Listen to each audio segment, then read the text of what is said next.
Assalamualaikum warahmatullahi wabarakatuh. Perkenalkan, nama saya Muhammad Ilham Fajar dengan NIM B1 A1 22 270. Langsung saja, di sini saya akan memaparkan materi pertama itu tentang kebijakan Bank Indonesia yang sedang berlaku untuk mengatasi kerentanan korporasi dan rumah tangga.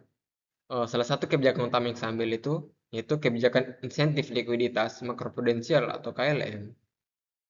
Jadi kebijakan insentif likuiditas makroprudensial atau KLM itu adalah kebijakan inovatif yang memberikan insentif kepada bank dalam bentuk pelonggaran kewajiban rasio penyangga likuiditas makroprudensial atau PLM apabila bank menyalurkan kredit atau pembiayaan ke sektor-sektor prioritas yang telah ditetapkan oleh BI.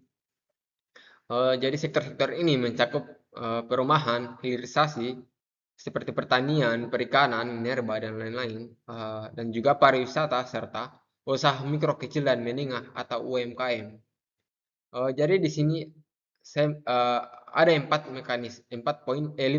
poin mekanisme kebijakan KLM yang berfungsi sebagai upaya preventif untuk mengatasi kerentanan korporasi dan rumah tangga di Indonesia. Yang pertama itu mendorong pertumbuhan kredit dan yang seimbang. Jadi dengan mengarahkan penyaluran kredit ke sektor real, terutama perumahan bagi rumah tangga dan sektor prioritas seperti UMKM bagi korporasi, BI memastikan pertumbuhan ekonomi yang berkelanjutan dan tidak eksesif di satu sektor saja. Hal ini mencegah terjadinya overheat atau gelembung aset yang memicu krisis di masa depan.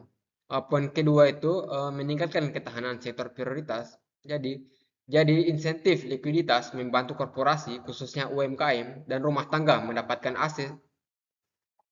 aset pembiayaan yang lebih mudah dan murah. Akses kredit yang lebih lancar ini memungkinkan untuk berinvestasi, berekspansi, dan lebih tahan terhadap guncangan ekonomi. Misalnya kenaikan biaya input atau penurunan permintaan, sehingga mengurangi resiko kredit macet secara sistemik. Jadi poin ketiga itu memperkuat fungsi intermediasi bank.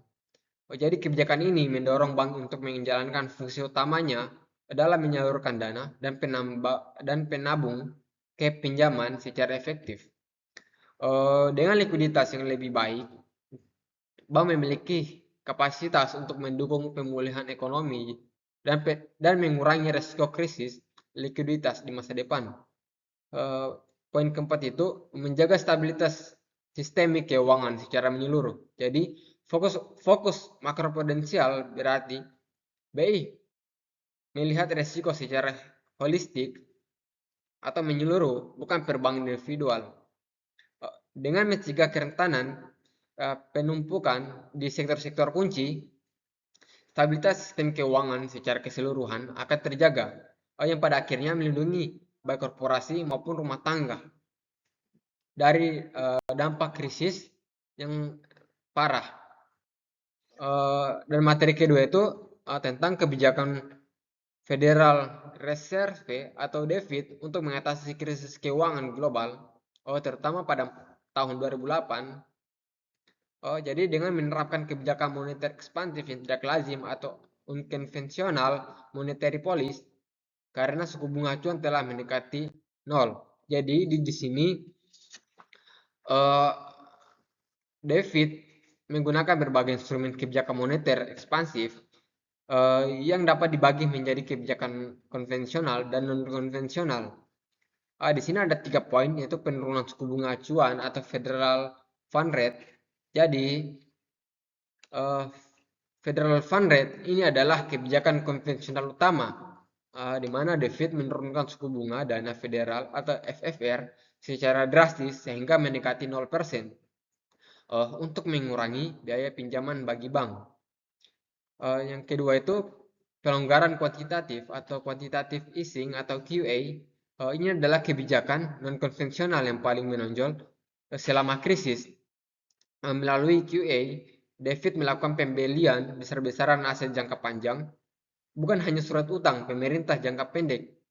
Adapun aset yang dibeli itu meliputi seperti surat berharga atau treasury jangka panjang, dan juga mortgage backed security atau MBS yang diterbitkan oleh lembaga pemerintah untuk menstabilkan pasar perumahan. Yang ketiga itu poinnya penyediaan likuiditas dan program pinjaman darurat, di mana The Fed menyediakan likuiditas dan dukungan melalui berbagai fasilitas pinjaman darurat kepada lembaga keuangan yang bermasalah untuk menjaga fungsi pasar dan mencegah keruntuhan sistem keuangan. Adapun mekanisme transmisi kebijakan The Fed bekerja melalui beberapa saluran untuk merangsang kembalinya aktivitas ekonomi. Yang pertama itu saluran suku bunga, di mana penurunan FFR dan pembelian aset jangka panjang secara langsung menurunkan suku bunga jangka panjang, seperti suku bunga hipotek atau korporasi. Jadi suku bunga yang lebih rendah membuat biaya pinjaman lebih murah, sehingga mendorong rumah tangga untuk meminjam seperti KPR atau kredit kendaraan dan perusahaan untuk berinvestasi. Poin kedua itu saluran kredit, di mana dengan menyuntikkan likuiditas ke dalam sistem perbankan melalui QA, cadangan bank meningkat. Hal ini memperbaiki neraca keuangan bank dan mendorong bank untuk memberikan lebih banyak pinjaman kepada sektor real, sehingga meningkatkan jumlah uang beredar.